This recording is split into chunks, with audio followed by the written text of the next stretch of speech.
Hello and welcome to the Sainsburys webinar. I'm about to learn a lot about Sainsburys, the culture, the tech they're using, particularly from a data perspective during today's webinar. So we've got some experts from the team at Sainsburys who are going to give you a rundown of the various different departments, from data engineering, data science, data analytics, and the product management side of things. So it should be some really interesting topics for all of you guys to get your teeth into. We will be taking audience questions, so please do use the Q&A feature in order to get those questions in. We won't be able to keep up with the hand raising and questions in the chat so much.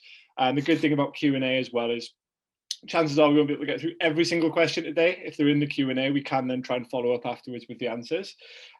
So yeah, for the audience out there, please try to use the Q&A feature as much as possible to get those questions in. In terms of the format, we've got a presentation to go through from each of our speakers.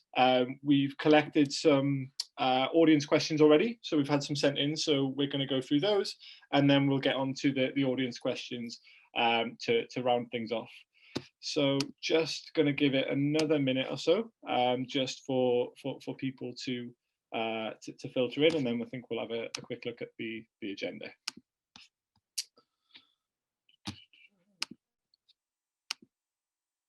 Excellent. Days, if you want to maybe pop it to the agenda slide. So just had a question through in terms of recording this.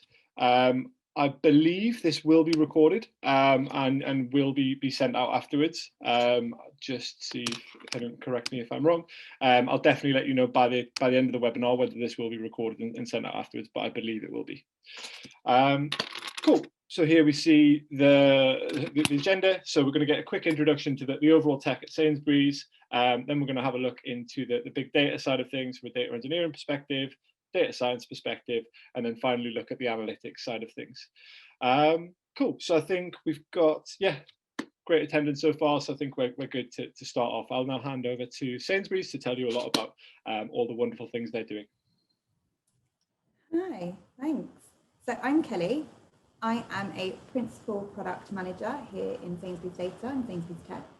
Phil, are we doing introductions to all the speakers, or am I cracking on with my presentation? I think, let's introduce yourself at the start of each presentation. It'd be great. Perfect, thank you. Then let's go on to the next slide. So I won't bore you because I'm standing between you and some really interesting other topics, but a little bit about me. I'm a retailer through and through. I've been in retail for I hope I don't look it, but I've been in retail for 10 years now. And in the last probably just over 6 years, I've been in product where I've done trading websites, like Christmas food ordering websites. I've looked after the full marketing piece, so anything to do with like store locator or anything to do with product, price and promotions, ticketing solutions, etc. And a year ago, I decided I wanted a new challenge, wanted to try to do something different. And I moved over into data, where I look after the Sainsbury's bank, so their data lake, but also engineering tooling for the rest of the data engineers and also analytical tooling for the community. Next slide, please. So I was a bit daunted moving into data, but I kind of realised, well, I've been using data and at least passing data along to the data team for quite a few years. So actually, it kind of made sense to get a bit closer to some of the data, and it's at the heart of the strategy. So if you know anything about Sainsbury's, we're all about giving value, giving quality and convenience to our customers. And we have three kind of broad elements of our strategy. We're a food first business. We're really passionate about food. We have brands that deliver. We come to a lot of brands, Argos to the bank, Habitat. We own those brands and we want to deliver on those brands to our customers. And we also have some internal projects and things to save to invest so that we can keep fueling investment in food and brands. And whilst we deliver all of this, to be able to do this, we need to get really connected to our customers. And we also want to deliver on our net zero 2040 commitments. So to do this, data really is at the heart, and we will never get to know our customers without understanding what they're buying, their purchases, etc. And the other speakers today are going to talk a little bit more about that and how do we get to know our customers. Next slide. So you might be thinking, well, Sainsbury's are 150-year-old, they're a retailer, what do they know about data? And so I just want to touch on what it looks like inside the data team. And as you can see, we are set up to mirror the business in data engineering. So we work in families and we're set up to really partner with those different families so we understand what data we need to take into our ecosystem. And underpin that is, like I spoke a little bit about, is what I do and what also Dan does and we'll talk a lot more about, which is tooling and capabilities. And bank have a slightly different tech stack because they are private. There's lots of regulations around that. You can move on to the next slide. So when we are set up as a family, that word is quite emotive, and it is because we really are a family. We are very much set up in that way, and all skill sets are captured in that family or team level. So we have a family that really mirrors and partners with the different business elements such as customer or retail. Within those squads, which are usually about 8 people, we have all the skills that we need. So architecture, security, lots of data engineers, product. And also, like I say, everyone is underpinned by tooling capabilities. But we really ask that all the teams work on tooling capabilities, and it's really like a two-way process. Next slide, please. When we look at AIDA, so yes, AIDA Lovelace, it's also very similar in terms of partnering with the business. Some analytics sit in the business and some sit in the AIDA best practice team. And it covers lots of disciplines, visualization, data science, and governance. And again, there'll be topics on this later today.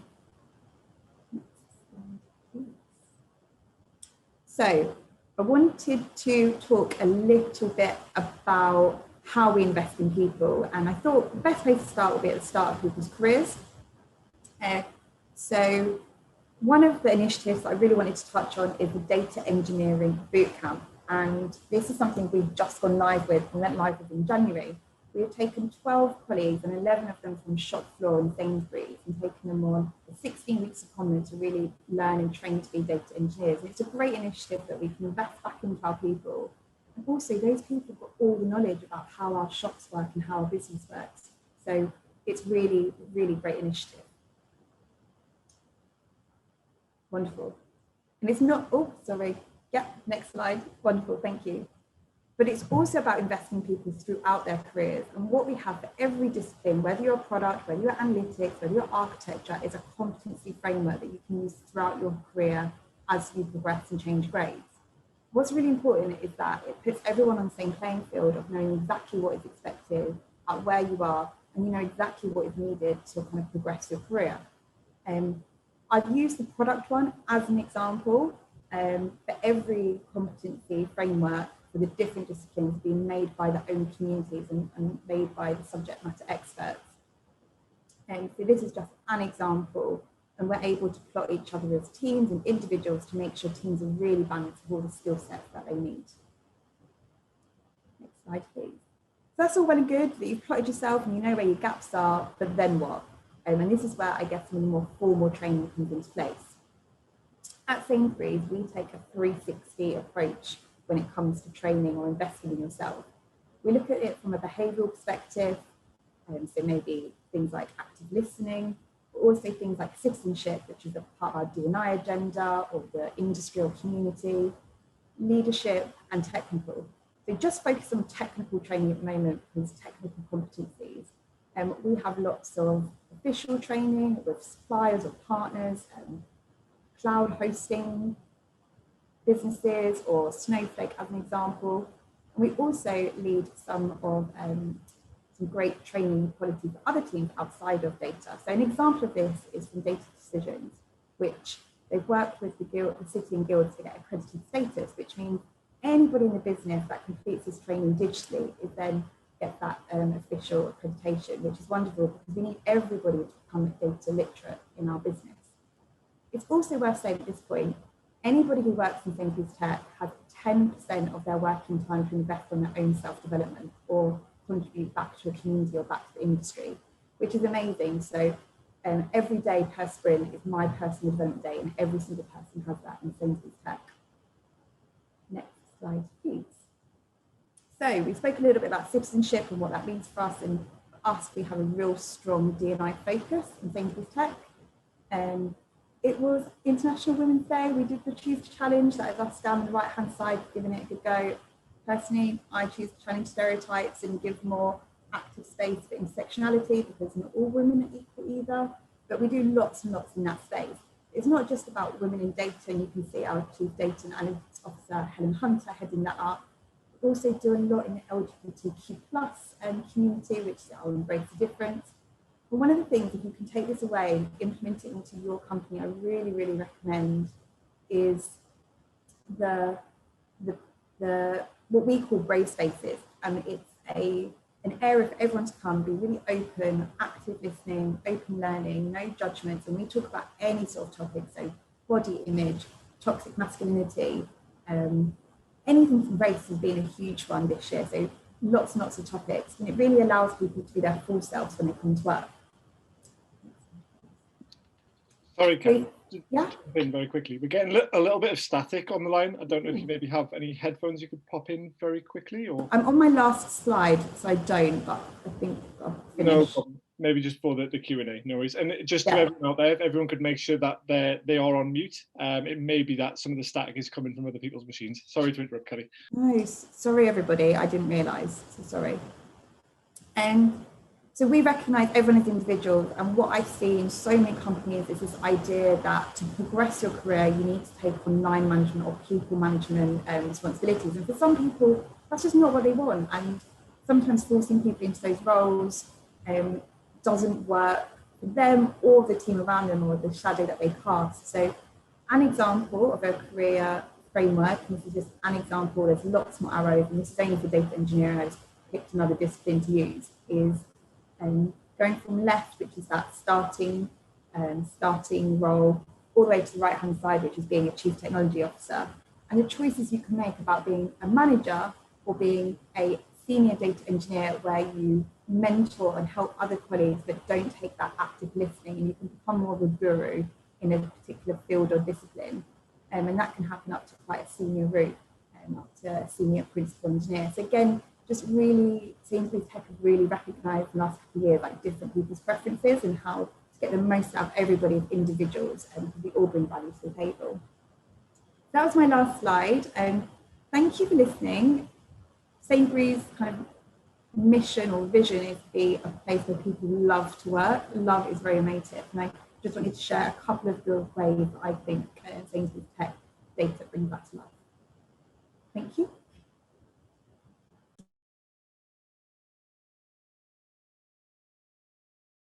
Fantastic. And Dan, over to you.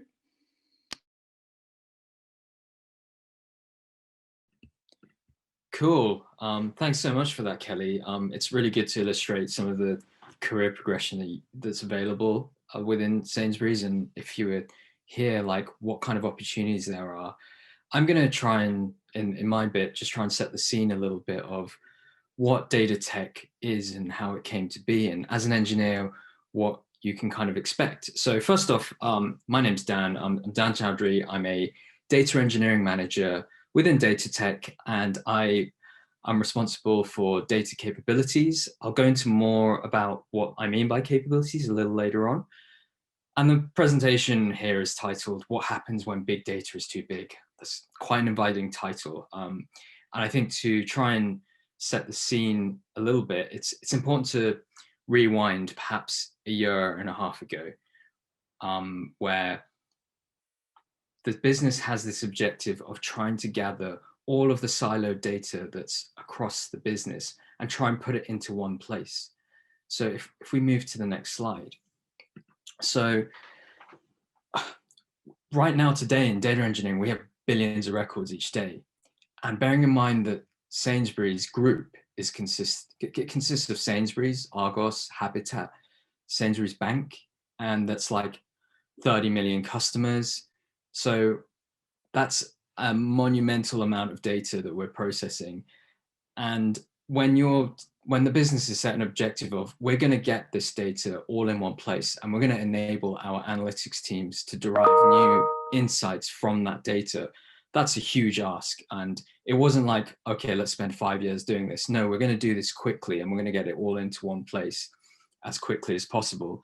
So this is a slide that Kelly presented earlier, and it's talking about how teams are broken down and split into families, and each of the families has individual squads. And it's worth just thinking about that each one of these squads actually has several companies worth of data within them. So it's like we have 10 or more startups all running at once. And that's kind of the first line approach to this. It was, we have all this big data. The strategy we're going to take to try and get this data into a single place quickly so that we can run analytics is that we're going to parallelize it. We're going to spin up lots of teams. They're going to break down into different families, into their problem spaces, and they're going to do that. But once you do that, how do you get those teams individually? How do you get 10 or more startups running successfully all at the same time? So next slide, please. So it really starts with autonomy. Getting teams to operate effectively on their own, in their own problem spaces, starts with autonomy. And that includes the autonomy over the technologies that they select, but also the processes that they enact, what kind of agile they're doing, how quickly they move, how they're going to deliver. Within a team, there's plenty of data engineers, obviously, as there would be in a data engineering team, but that's mixed with DevOps and product management and delivery management where appropriate. The important thing is here that if you've got loads of infrastructure that you need to spin up as a requirement for the kind of data you're trying to deliver, then you're going to want to balance more and have a few more DevOps engineers. However, if you've got lots of data transformation and important actions in that area, you're going to want to think about data engineers. And then you kind of have product management bringing all of this together, setting clear deadlines and trying to understand what's important. And there's a really nice fluid involvement with data analysts. We're going to have some presentations from the data science division later on, but when you're engineering your data, you have the stakeholder who's like, I'm trying to produce this study. This is the kind of data we need, and this is how we need it. And it kind of gives you this sort of totem of what you're trying to build. So there's all of this fluid involvement, and that's how we run as a team. So as I say, just to reiterate, it starts with being autonomous and being flexible about the different problem spaces we're solving. So next slide, please. So here is a slide with a bunch of logos on it that I put together. These logos are some of the technologies that we're using. And as I say, it's up to you as a team to, as in an individual squad, to pick what makes most sense for you. What I want to point out in this slide is that there's not any Stone Age corporate legacy software that I'm working with. And it's all about leveraging modern technologies. And that's really important, right? It's partly because, I mean, personally, I just love, and I'm sure people on the call, they love working with newer technologies, newer stacks, languages such as Python. It's easier, more attractive and nicer to work with. But when you're thinking about this objective of we need to gather all of this data and we need to make it digestible in a really, as quickly as possible, we don't want to be bogged down with old technology. We want to use the latest stuff so that we can do it as quickly as possible and we can iterate really quickly. And to chuck in something else, another thing that's important at Sainsbury's is this idea of infrastructure as code. We want to make sure our DevOps is done properly and that it's scalable. We use a variety of cloud providers to do that. And again, it all depends on what's most appropriate for your team. Next slide, please. So at the heart of a lot of this is Snowflake. And Snowflake is the technology that we leverage to put all of our data in one place. And for those of you who don't know what Snowflake is, it's a data warehousing technology. And I think we love Snowflake in Sainsbury's. If you may have come across some other data warehousing technology in the past. I've used things like BigQuery and Hadoop. Some of the things I like about Snowflake, starting with its software as a service. So it's a cloud-based platform. It meant that if we want to iterate quickly within Sainsbury's, we can just leverage a cloud technology and not have to run that ourselves. We can leave it to the experts in data warehousing. One really cool thing about the design of Snowflake is that it separates compute from storage. So in our case at Sainsbury's, we're trying to put all of our data in one place as quickly as possible. We don't know how we're going to leverage that. We don't know how the analytics want to use that. That's something they're going to work out tomorrow or next week or next month. But we still want to put it all and have a central place for it. So what's cool about Snowflake is that from a costing and infrastructure point of view, it separates the compute, i.e. the analytics, from the storage. So as data engineers, I can focus on getting all of my data in one place, but at a later stage, we can think about how we're going to use that and use the compute. Personally, I found it really exciting working directly with the Snowflake team to scope new functionality, because we are using Snowflake unlike any other business, and we're driving data warehousing technology today because of the scale of the problems we're dealing with. So if we go to the next slide, please. So here's a funky architecture diagram. Unfortunately, I don't really have time to go into the exact details of things here. So what I'm trying to communicate here is that we're using a variety, that there are a variety of things going on here. First off, all of the business logic within these pieces of infrastructure is written in Python. We're dealing with sensitive data here, and we've got batch data coming in. And what's going on here is we're actually converting that batch data into streaming technology. We're then dealing with any sensitive data, we're encrypting and hashing it. And ultimately, we're jumping through these hoops and we're trying to land it in Snowflake. And the data is coming in from an e-commerce platform that's being used. So this is maybe a moderately complicated pipeline. We have much more complicated ones and we have much less complicated ones, but this is an example of something that's actually running, and it's able to digest a type of data and is designed optimally to deliver that data into our central place. And this is an example of something that we will have built within data engineering to deliver that. So next slide. So here's another example. And this time we're digesting sales data. And in this case, we're making use of Scala as our coding language, and we're making use of Kafka. So that looks really, really different. So, and what you'll know about Kafka is that it's a streaming technology, so that the data that's coming in isn't batch like the last example, it's continuous. And when it comes in, we're distributing that into different Kafka topics depending on the nature of the data. And we're doing some additional cool things. We're using messaging services, we're using SNS and SQS for lifecycle management, and then we're eventually getting that to Snowflake. So again, in this case, the team were thinking, we have streaming data, let's go with Kafka, and let's, if we're using Kafka, then doesn't Scala make sense? Because Kafka is in the Java virtual machine, we can leverage a language that can use that technology and do it optimally. So it's a very different use case, and it's a very different approach to the problem. But again, it's all about getting that data into Snowflake, and then that enables the rest of the business to utilize the power of that data. So next slide, please.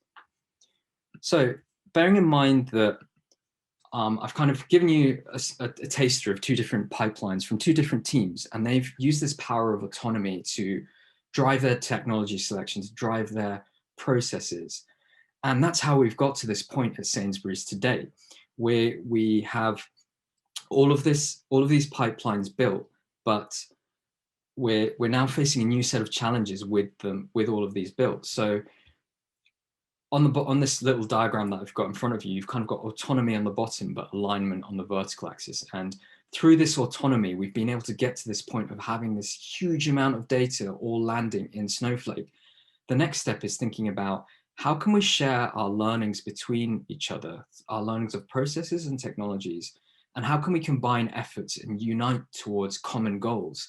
And that's not something that immediately comes to mind when you're siloed and you're autonomous and you're thinking about your own problem space. But now we've reached a scale where we're seeing reoccurring themes. And now the objective should be for us, can we do the same thing that we did in a year, all of these pipelines? Can we do the same thing in half the time, in a quarter of the time? How can we take our learnings and go to the next stage? So that leads us to our next slide, please. So the roadmap to aligned autonomy, and that's where we're at now in Sainsbury's kind of life of data tech. So we're trying to work out how can we get to this state of aligned autonomy. And with this big data in Snowflake, we have to start thinking about what are the organizational and process challenges that we now face. How do we maintain this level of scale that we have, but scale even further? And here are some just sample questions that I put on the board. I won't read through them, but it's just to give you a taster of some of the things we're thinking about at this point. So if we go to the next slide, so this leads me onto our next generation data products. So as I said at the beginning of the presentation, I'm responsible for data capabilities. I sit within the data capabilities division within data tech, and we think about how to build standards and new technology to assist kind of our next stage of growth in data tech. And it's all about technology sharing. So it's really exciting to be able to talk about some of the products we're building. I'll quickly run through them. So Voyager is an example of a product that we're trying to solve. So I ran through some of the architectures previously, and some of those architectures took weeks, months to build to get that pipeline into Snowflake. Voyager is a technology that is trying to abstract that. It's trying to say, can we achieve both of those pipelines? If we need a new one, can we spin up a new one from a new data source and deliver that into Snowflake within 2 weeks? So that's a huge challenge, but once we get there, we can just scale a crazy amount. We can onboard data so much faster. Another example is RoboCrop. Everyone knows that data is such an important asset to a company, and it's so valuable. Sometimes it's not just about quantity, it's about quality. And it's really important that we ensure our data assets are of a high quality, and that's what RoboCrop aims to deliver. It will effectively scan the data that comes in and flag if there are quality issues and how we can improve them. So finally, Barbosa is, well, penultimately, Barbosa is all about privacy. At Sainsbury's, we take privacy really, really seriously. Barbosa is all about keeping data locked and protected with thorough access control, making sure that sensitive data is not accessible and that it's treated very, very carefully. Finally, Heimdall is about compliance. It's about making sure we're not keeping data for too long, and if we've had it for too long, we erase it, and being kind of prudent and being sensible about the way we maintain our data. These are just some of the products that we're building within Sainsbury's Data Tech. There are many more, and I wish I could go and talk about them more, but I just want to illustrate that we're kind of at this point now where we're not just thinking about the data, we're thinking about the technologies that we can build on, the technology and the products that we can build on top of the data to get us moving even quicker than we were before. And that includes some of the products on the screen, but it also includes making new standards, thinking about inner sourcing, or aka internal open source technologies. And those are the kinds of problems that we're solving today in data tech. And as an engineer, it's been a really exciting journey so far, and I'm really looking forward to what's next. So that's it from me. If we finish off on the final slide, thank you for listening, and I'll hand over. Lovely, thank you, Dan. And Steph?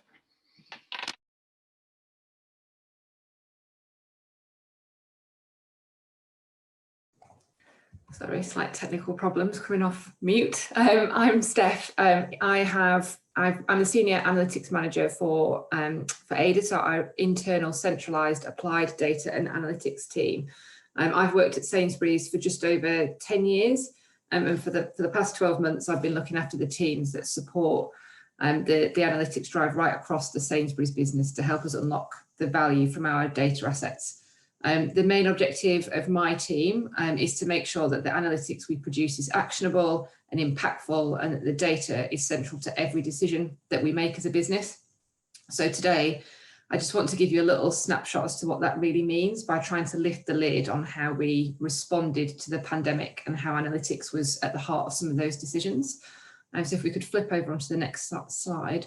Fantastic, thank you. So it wasn't too long ago when this was a very real situation in our supermarkets.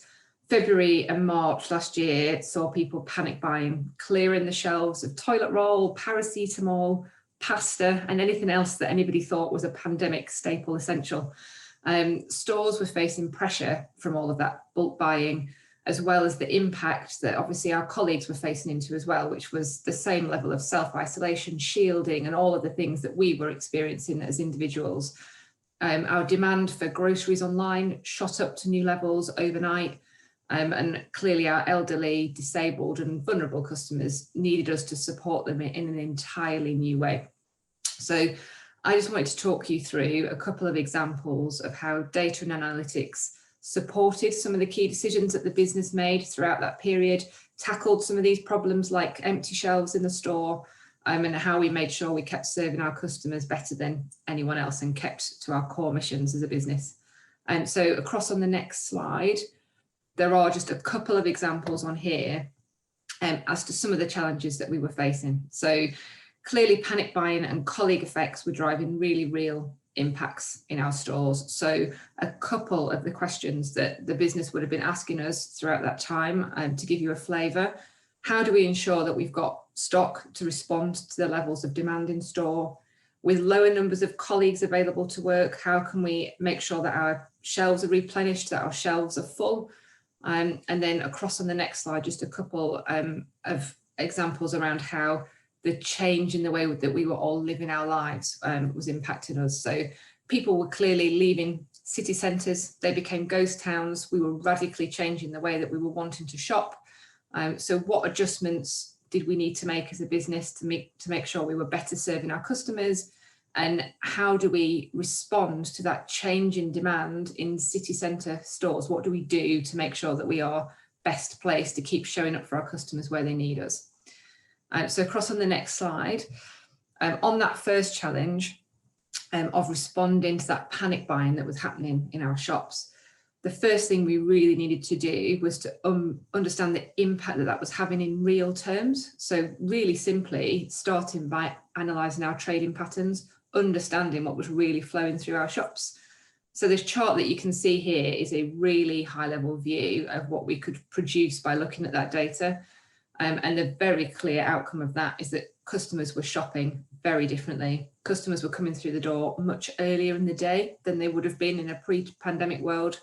So we had to take that knowledge, that data-led understanding of our sales and our trading, and couple it with what we knew about what was happening in store and those in-store realities. So we know that replenishing a store is much more difficult for a store colleague when that store is busy. We also know that from a customer perspective, nobody wants to be shopping when people are trying to fill the shelves. So by combining that understanding of the customer and the colleague need, we could start to intelligently change the decisions that we were making. So amending our opening hours to make sure that our colleagues and their replan efforts were being protected, whilst also making sure that the times that the customers wanted to come in and shop with us, we were open and we were there and we were ready. So this is a really simple piece of analytics, hugely simple, but massively impactful in terms of the change it drove with the business and the visibility it gave us all to understand really what was happening and to understand it very, very quickly. We weren't relying on gut feel or anecdotal feedback from store managers. We were turning that data around, transforming it and looking at hard facts to try and underpin our decisions that we were needing to make. So if we could go on to the next slide, thank you. So the second challenge that I took us through was around adapting to the change in customer footfall. So looking at how demand was changing over time, looking at the specific needs that were relevant to an individual catchment area to make sure that customers, wherever they were, whenever they wanted to access a Sainsbury's store, could still do that. So that was about protecting the right stores, understanding how our online operation needed to work and what support that needed, and making sure that there was always a store presence where our customers needed them to be one. So it was really, again, balancing that customer need with the colleague need, with the catchment area understanding and layering in a whole new level of data. So how did we do that? So across on the next slide, we did it by building some highly dynamic catchment models that combined all of those elements. So what you can see here is the physical representation of that and the interactive mapping that we could produce for the business that meant that they could really have that data at their fingertips, that they could model scenarios before implementing any changes across the store network and understand what that was going to look like from a colleague and a customer perspective. So on the right hand side, This is a view of our London stores, which clearly we would have classed London slightly differently to the rest of the country to reflect the difference in demand and proximity that we have within that London store network. However, these clusters, similar clusters to this, were put in place across the whole country with slightly different boundaries depending on how urban a store was and what was inherently required for that catchment area. So in red on here, you can see stores, for example, that we would be highlighting as those that we had wiggle room to make some changes within. So they might be stores where we could see footfall really dropping off, where we knew that there was a supermarket nearby, so that demand could be pulled somewhere else that was still convenient for our customers, flowing up to our highest priority stores, which are dotted on there in green, which are maybe our supermarket stores, our big stores with serving the most customers, where the demand was really high, and where a lot of our online orders get fulfilled from. So it's a really highly complex model. It's got business logic, catchment area understanding, customer insight all baked into it, but it's sitting behind a really user-friendly and interactive front end tool, making it exceptionally simple for the people that operate our stores to get in there and use data to inform their decisions. So across on the next slide, then obviously life started to get a little bit less restrictive. So we found a way to combine the two elements of the projects that I've taken you through so far to be able to make recommendations tailored to individual store circumstances, to mean that our stores knew how to respond to the changes that were happening in their area. So by combining those store clusters, that sale and demand profiles, that customer knowledge, meant that we could be really highly targeted with our plans to continue to be there for our customers as we came out of the most restrictive part of lockdown and people started to again change their behaviours. And so given that fluidity to the business of being able to make that intelligent response. So next slide, please. Perfect, thank you. So I hope that's given you a flavour of how integral data and analytics was to how we responded to the pandemic. Everybody was obviously working in an entirely different environment and needing to work very, very quickly to keep on the front foot of what we needed to do. But it also hopefully has given you an insight into the fantastic ingenuity of the colleagues that we've got working within analytics at Sainsbury's. So thank you for listening. Fantastic, thank you. And finally, last but not least, Michalis. Thank you. So hello everyone. My name is Michalis. I'm a data science manager in the data science team within Sainsbury's Tech. And in the next 10 minutes, I will try to explain what data science is in a non-tech company. Most importantly, I will try to I will examine what skills are required to make data science relevant and valuable to a 152-year-old business. Let's get started. Next slide, please. So as you saw from the title, there are two important keywords that need a bit of clarification: data science and non-tech. Let's start with the latter.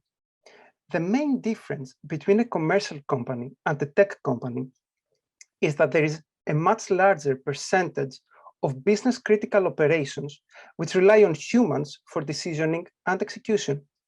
To standardize, however, the output of results, commercial companies define the so-called processes.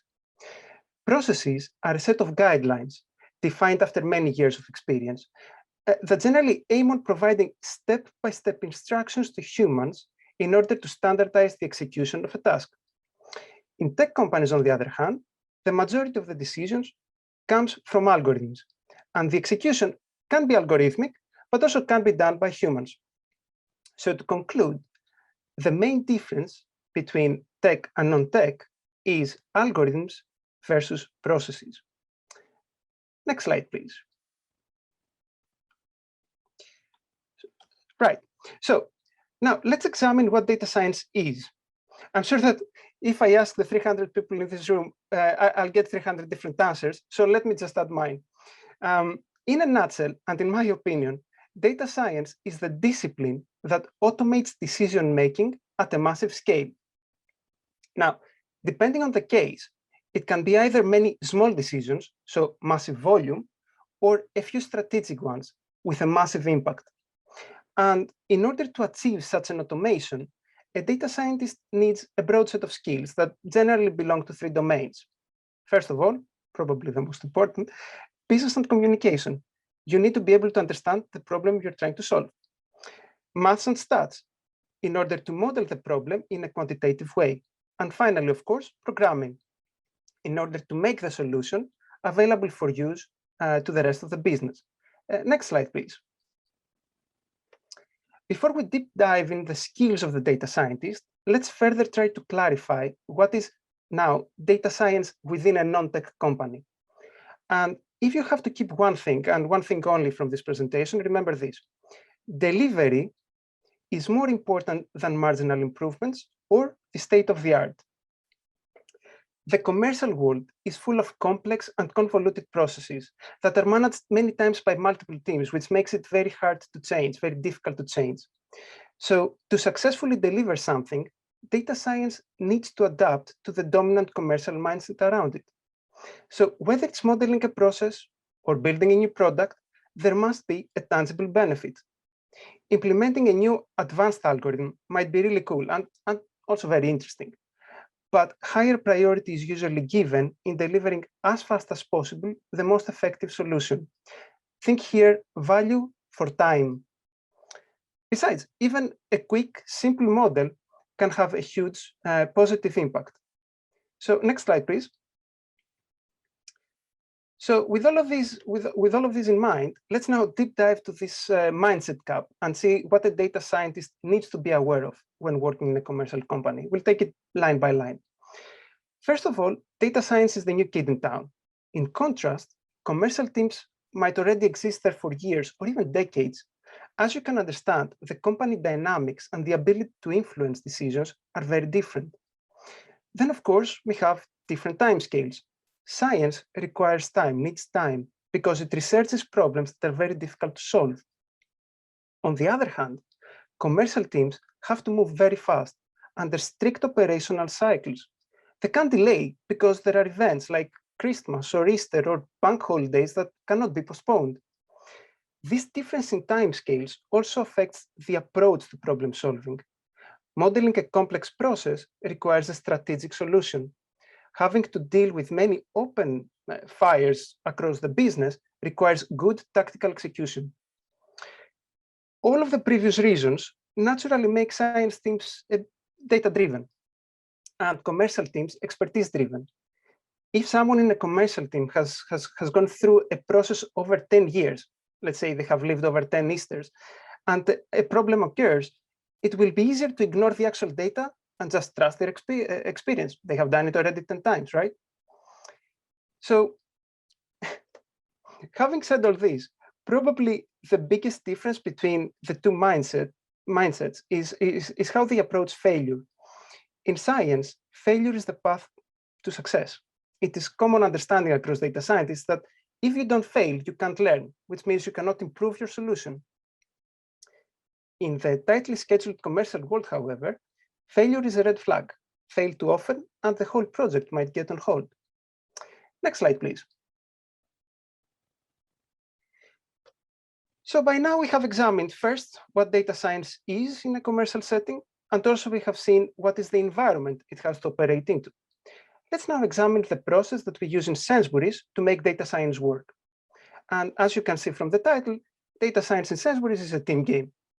First of all of our products have a product manager and a business owner that oversee the operation. Then, our data science workflow can be divided into 4 stages that are done hand in hand with other teams. Firstly, we do the first thing we do in every project is to do some scoping work and try to understand the business problem, which we do together always with our analytics colleagues. They are the real data experts of the processes that we are trying to improve. Then, stage 2, we do our research work, where we examine our hypothesis with proof of concepts. Here we work together with other data scientists, but we always keep our product managers and stakeholders involved. We never work in isolation. At the third stage, we package our successful proof of concepts into packages, and with the help of our amazing engineers, we deploy them into production. And finally, at stage 4, when everything is into production, we run experiments, and we deliver the results to our stakeholders. This is done again in collaboration with our analytics colleagues, but also our visualization and reporting experts. As you can see, nowhere in our workflow data science is done in isolation. Next slide, please. Let's now see what are the skills that a successful data scientist needs to have in order to have a successful career in a commercial team, in a commercial company. We will start with the easy ones, the technical skills. And these are the things that you can learn from books and tutorials. Classical forecasting, experimental design, machine learning fundamental concepts and algorithms. Econometrics, this is really underrated, but it's extremely valuable. Operational research, for these cases where you have to optimize constrained systems. And of course, engineering best practices. In order to build successful products, you need to know your Python very well. On the other side, we have the skills that you cannot learn from books, the soft skills. It's really important to be aware of them because, especially when you join a non-tech company, you really need them. If you want to join a commercial company, you need to be a versatile communicator. That means explain difficult concepts at the right level, know your audience. You need to have business acumen. You have to think problems in terms of added value and business impact. Why are we doing this? As we saw, you need to be a team player, of course, and you also need to have empathy. This is really crucial. As a data scientist, it's really important to listen rather than argue with your stakeholders. You also need an open mindset. You need to learn to embrace the simple, quick, and robust approach versus the most difficult and time-consuming. Keep it simple is the main idea. And finally, you need to be a good analytics translator. That means that you need to be able to translate vague requests coming from the business into algorithmic steps. Next slide, please. So I will close this presentation by answering the question, why should someone choose to be a data scientist in a non-tech company? I personally have 4 reasons. First of all, it's high-impact work. Your work has an impact on millions of customers and thousands of colleagues. And many times, you do change the world by working in a commercial company. It's also very challenging. Modeling massive and complex human-driven decisions, processes is actually very difficult. There are also tons of opportunities to innovate. Machine learning is only a small part of the toolset. With a wide variety of problems that you have to tackle comes the need to innovate by combining many different tools in multiple different ways. And finally, as a data scientist, you will be part of an impressive data transformation. There is really a huge number of processes to improve and products to build. You'll never run out of work. And being part of this transformation is really exciting. Next slide, please. So with all this in mind, I invite you to visit our website, Sainsburys.jobs, and explore what opportunities are there for you, or feel free to contact any of us directly via LinkedIn. Thank you very much for listening. And thank you very much. Thank you to all of our speakers. I think that was a really, really thorough presentation. Should have given everyone a really good idea of what it's like to work at Sainsbury's, in particular what the data landscape is like within that particular business. So we do have a few pre-prepared questions that we collected beforehand, and then we will jump onto some audience Q&A. There's no chance we're going to get through them all because you've all been great and sending in loads of good questions. We will try and get those answered afterwards when we're following up with the recording though. Cool. So I think first it'd be great to come to you, Kelly. So you touched earlier a little bit on the kind of career development that you can see within Sainsbury's, and that even if you don't want to necessarily go down that managerial route, there are still options to progress. So it'd be great if you could give us a little bit more insight into kind of what those progression routes are and how you support your staff to progress. Yeah, absolutely. First of all, check. Is the audio better this time with some headphones in? Perfect, clear as day. Great. Sorry, everybody. Sorry about that. Yes. So how do we progress? Now, Josh, you answered a great question. I hopefully answered that in the Q&A, which is very similar to the question that was pre-submitted. I think it's about understanding everybody's strengths and what they bring to the table. And what I think Sainsbury's Tech's great at is leveraging that individual contribution. And for some people, that's being a guru, and that's leading, and that's really pushing the boundaries in innovation or experimentation, being really curious. And for some, that might be absolutely great people leadership, and they're different skills. And some people are unicorns and have both, but not all of us, and that's absolutely fine too. Like I spoke about that circle, we look at behavioural, we look at citizenship, we look at leadership, and we also look at technical skills. And for all of that, we have 10% of time. So one day a sprint if you're working on a 2-week sprint. And there is so many choices about how you use that time. So some real examples of some of the things that my team have done. Actually, Dan's team, just before Dan joined, all of the team decided they were all going to contribute to open source. They hadn't done it before, and they were like, right, we're going to give it a go, and we're going to give back to the community, and we're going to try and do that. And that's great, wonderful. They're quite early in their careers, wonderful, amazing. For some, it is about going on presentation skills or learning how to do more active listening or exploring a D&I topic that they feel quite unfamiliar in. So I think at Sainsbury's, there's so many avenues to go down. There's also lots of, there are product managers who were engineering managers, vice versa. There are so many ways of moving around the organisation that kind of the opportunities are limitless, and it's about taking an individual approach to everybody. Fantastic, excellent. Definitely the right approach. I think that personalised approach is definitely not a one-size-fits-all L&D policy. So no, really great to hear. Excellent. So Dan, it'd be great to come to you next. You mentioned the kind of collaborative way that you kind of go through the tech selection process. So it'd be great to get a little bit more insight into that. And could you maybe give us some examples of some of the tech selection decisions that have been taken? Yeah, so for sure, as I say, it is really that the squads are empowered to select the technology that is most appropriate to them.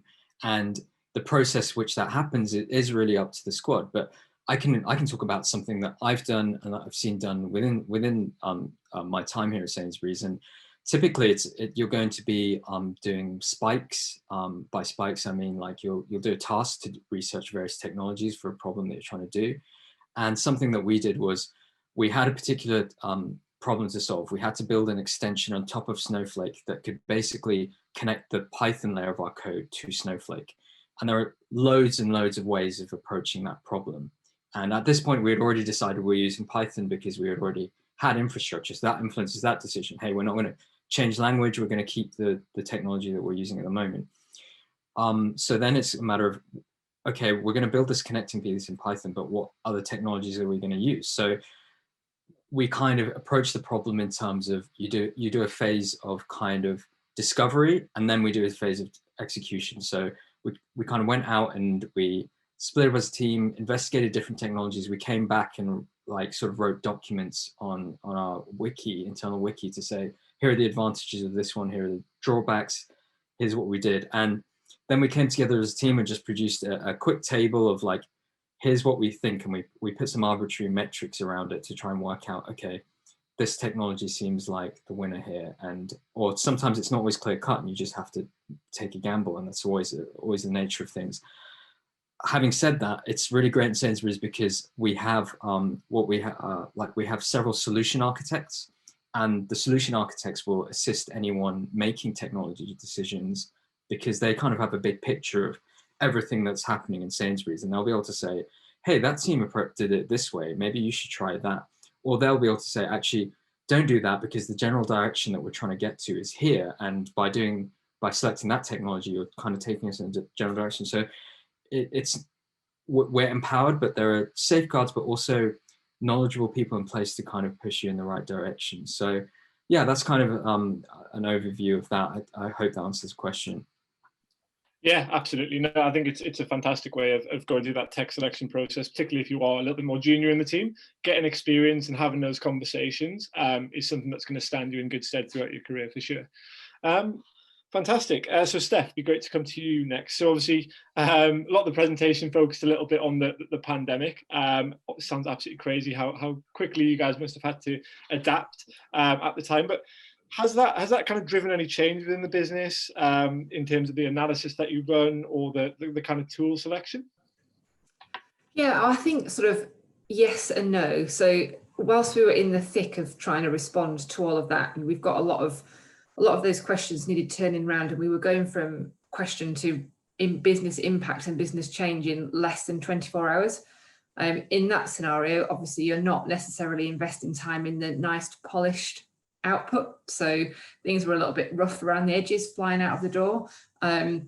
But in terms of the thoroughness around the statistical techniques and the tools, I think Sainsbury's is exceptionally well set up, and the Aspire platform is a well-oiled machine in terms of us being able to really quickly assimilate, aggregate, and just do our jobs. So that's the beauty of what Kelly and Dan and all of the brilliant people in data tech and engineering really facilitate for analytics. We can just get in there and with the right techniques and the right tools do what we need to do. So it didn't. I think it changed a lot around how we collaborate with the business, and how sort of the power of two mentality came through in terms of analytics working hand in hand with the business stakeholders, much more so than we perhaps have in the past, and putting data right up there and the trust in the data. But in terms of our sort of tools and approaches, that's what the Aspire platform is there to unlock for us. So we were already in a really great place on that front.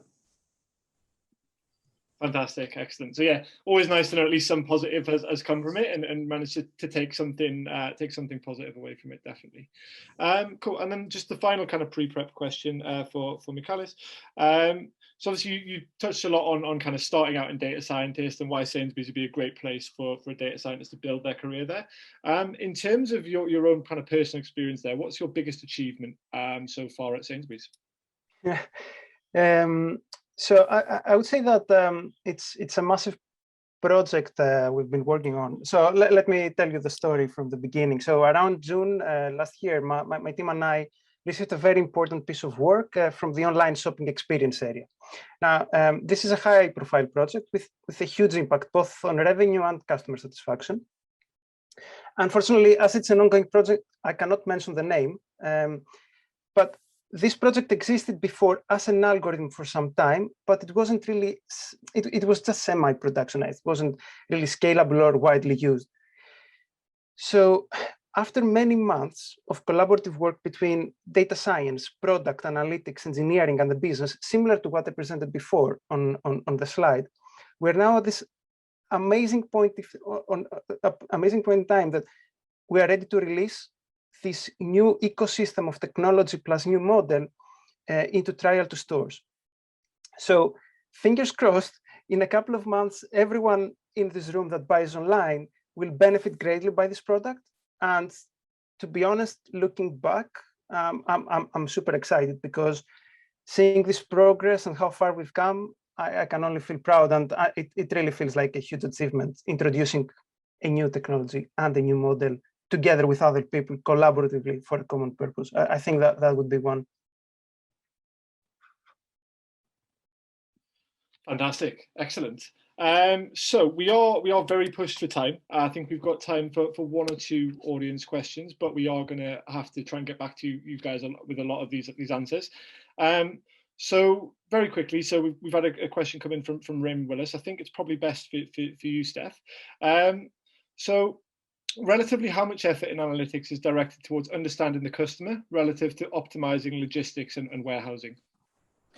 That's a really great question. I think if you look at Sainsbury's current strategy, customers are at the heart of that. Everything that Sainsbury's is doing is trying to optimize how we show up for our customers every day. So regardless of which element of the process that you're looking at, customers are always sort of front of mind as to how we are making those changes to improve something for that a customer feels. So it may not always be the primary ask. So for example, a supply chain ask is going to be a supply chain ask, but there's always going to be an end goal on there, which is improving how our customers are experiencing their store experience, their shopping experience, their online experience. So customer is inherent within everything that we do.